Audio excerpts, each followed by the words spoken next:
So I'm going to introduce Kate and her book very briefly and let her get to the business side of this, which is actually reading and introducing her poetry. So Kate Maxwell has been published in Australian and international literary magazines such as Cordite, Hecate, 4W, Meniscus, Social Alternatives, British Flash Fiction, Blood and Bourbon, and Fiction Kitchen Berlin.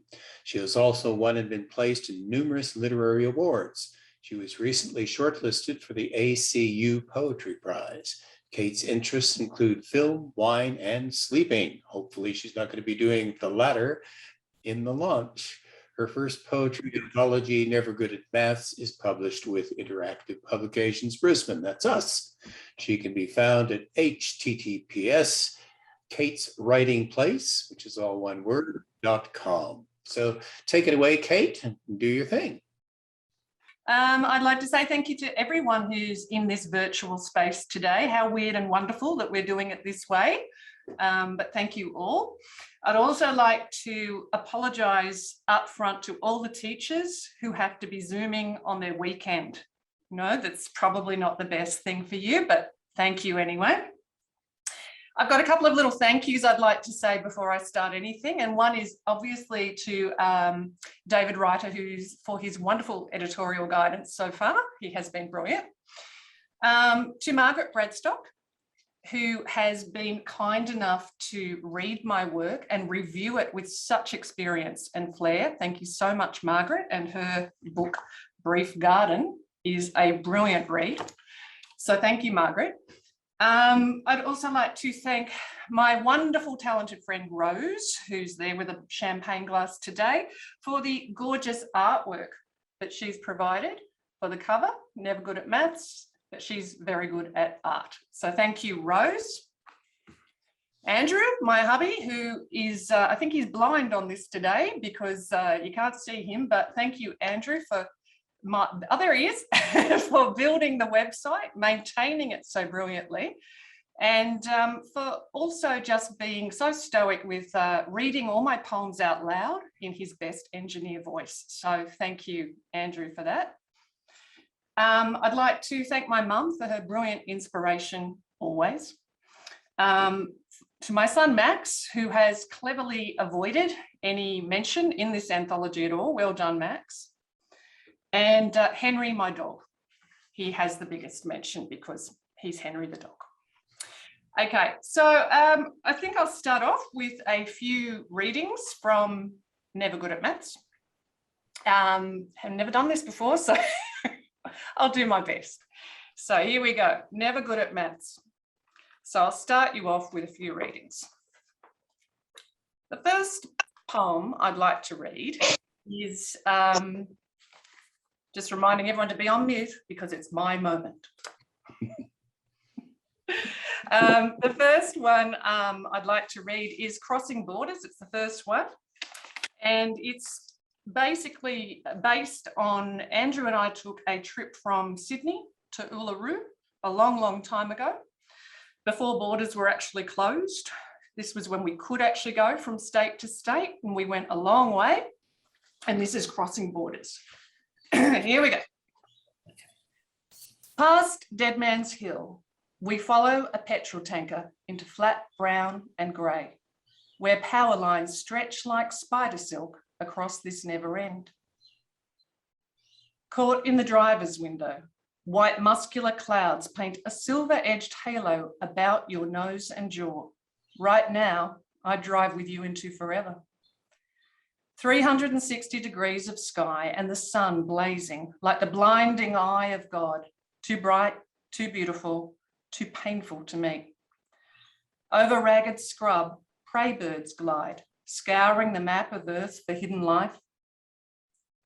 We stop by the skeleton of an old stone house where I stand, look out for snakes, watch fence wire shake as you wade into dung-coloured grass to get a better photo. Back in the car with nothing to say, we flow through an unpeopled panorama, still and unswerving as patience. This blue-domed church presses silence to the windscreen. That one was crossing borders. The next one I'm going to read to you is another one about the roadkill we saw all on our trips, on all of our trips, all the roadkill. So this is called, and what happens to the poor roadkill? By the side of the road. When the sun sinks and the ridges of our backs are getting cold, we find warmth by the sun-baked road. Little greys, roans, and big reds, we'll squat and sniff for fallen grain. Where grass grows greener, tar stays warm, and fences keep the woolies and the fat beasts back. The fumes of dusk tickle our nostrils and growl to us, come. When the roaring nears, we drop paws to the ground and roll aside, for those creatures are faster than emu and deadly as old spear.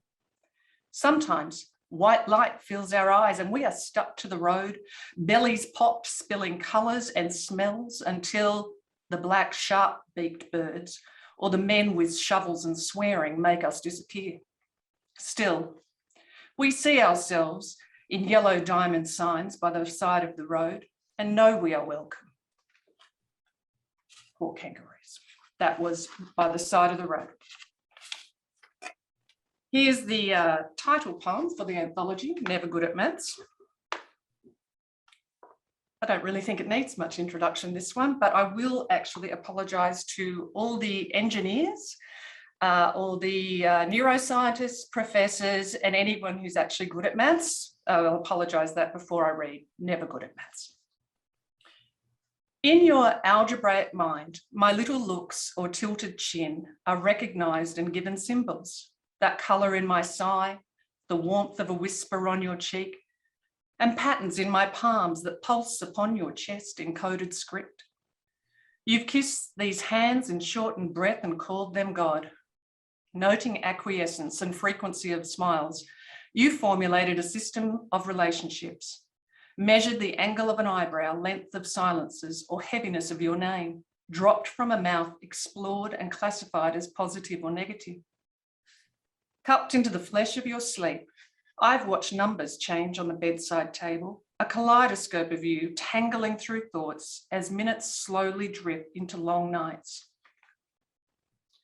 You're content with tested calculations, yet I've noted fear and confusion in the furrows of your brow, the grey flecks of your eyes when equations crumble. That one was Never Good at Maths. This is an interesting one, that a very old poem, but this, I used to drive south to visit my mother at Cronulla a long time ago before the tunnel was the way to get there. This one, you had to go on the Princess Highway. And this character, who some of you may have seen on the side of the road, always used to hold up a placard day after day, and it was very interesting to watch him. The Prophet of the Princess Highway. UFO and Christ returns. The only words I make out on his sign each time I dare to slow down on the highway. Neat hat, brown trench coat, and a long peppery beard, like the man who fell asleep on a hill and woke generations later to find his family and friends had disappeared. Past the Arncliffe Hotel, promising topless or wrestling women, I've driven, then down the crest into the presence of a believer. Belief that's faded now, like a missing parchment from the Book of Kells, adorned and detailed with script too small for driver's eyes, too small for anyone but Christ returning in his bloodied UFO.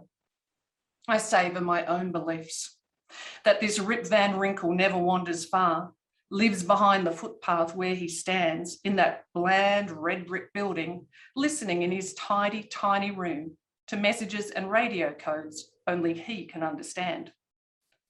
With a prophet's mix of urgency and patience, he stands focused by the busy road, while stares and skepticism roll over him like clouds as he blurs into rear vision.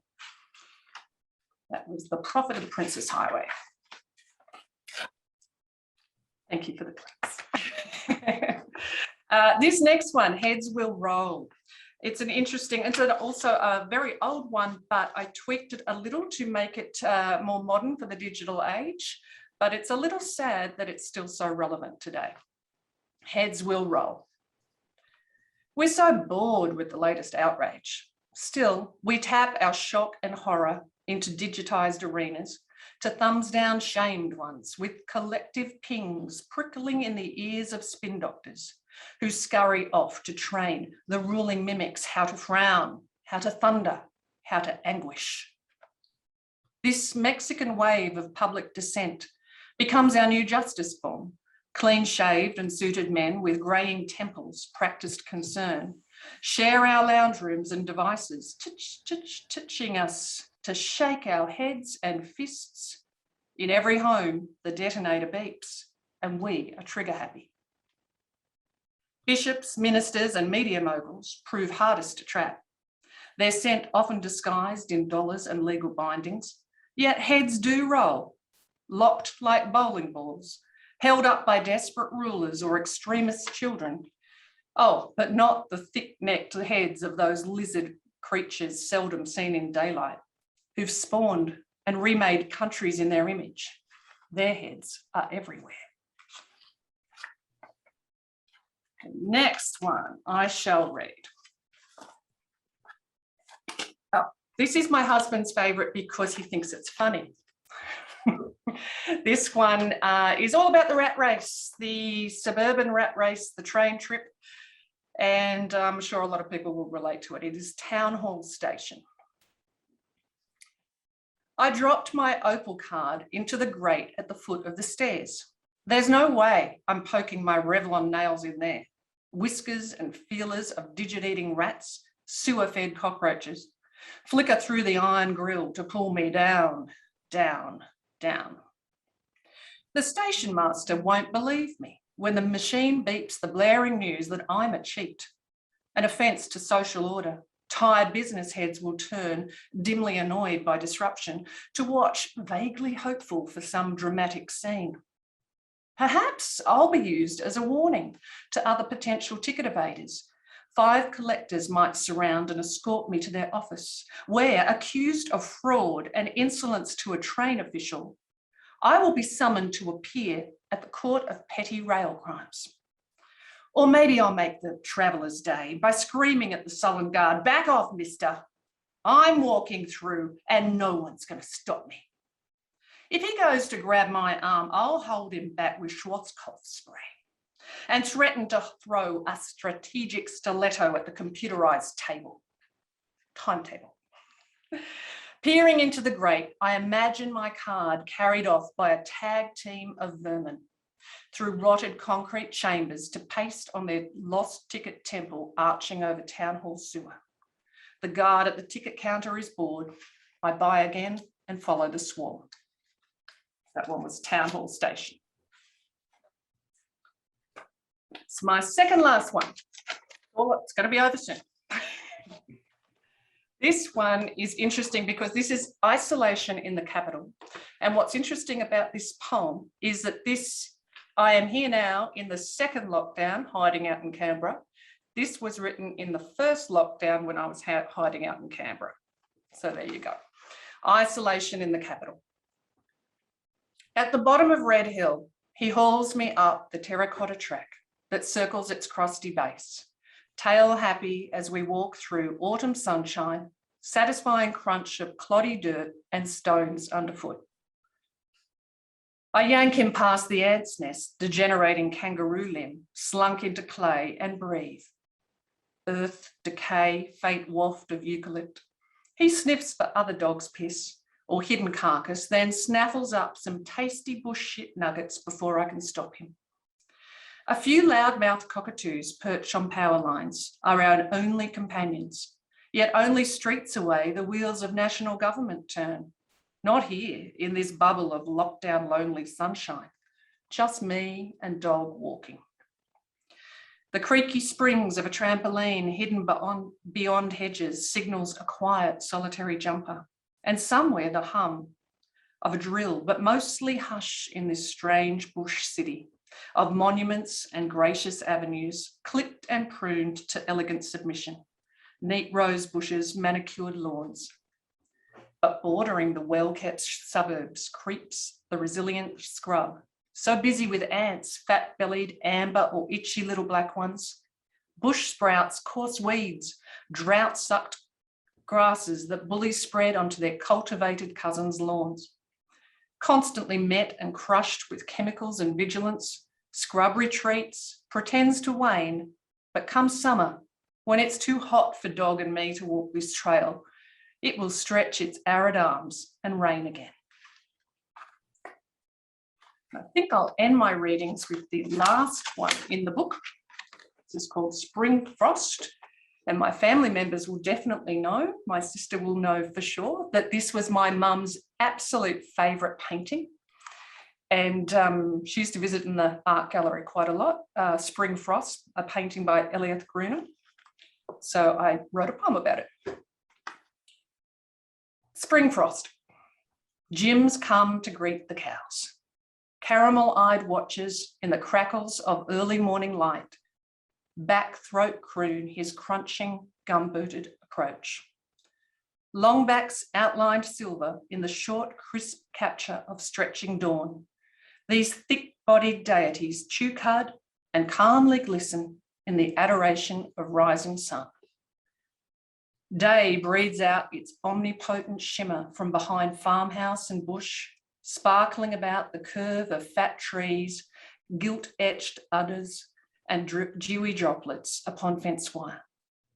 Jim rattles the rusty metal loop back onto the post, watches his breath mist, then runs a cold hand down the solid warmth of a tan and cream hide.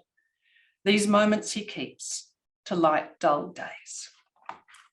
And there's plenty more to read in here. Thank you very much, Kate. That was brilliant. If you're interested in hearing more about IP, Interactive Publications, our website is ipoz.biz. That's ipoz.biz.